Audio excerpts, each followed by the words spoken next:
اللہ کے رسول صلی اللہ علیہ وسلم نے مسلمانوں کو، ایمان والوں کو، اپنے چاہنے والوں کو یہ میسج دیا، یہ پیغام دیا کہ ایمان والوں نگاہوں کو نیچی رکھو۔ تو مسلمانوں کو چاہیے کہ وہ اپنی نگاہیں جھکا کر رکھیں۔ نگاہیں جھکا کر نیچی رکھنے کا کیا مطلب ہے؟ اللہ کے رسول صلی اللہ علیہ وسلم نے فرمایا کہ جن چیزوں کا دیکھنا حرام ہے ان سے بچا جائے، جن کا دیکھنا حلال ہے ان کو دیکھو۔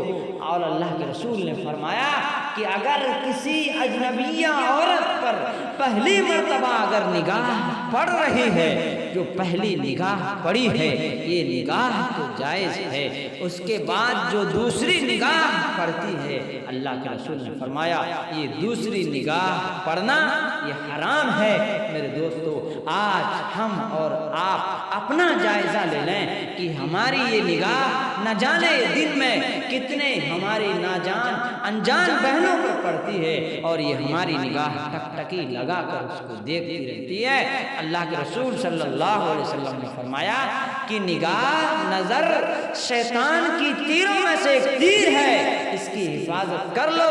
میرے دوستو، جو اس کی حفاظت کر لیتا ہے وہ گناہ سے بچ جاتا ہے، اور اس کے بعد جو اس کی حفاظت نہیں کرتا تو وہ شیطان کے شکار میں آ جاتا ہے، پھر گناہ میں مبتلا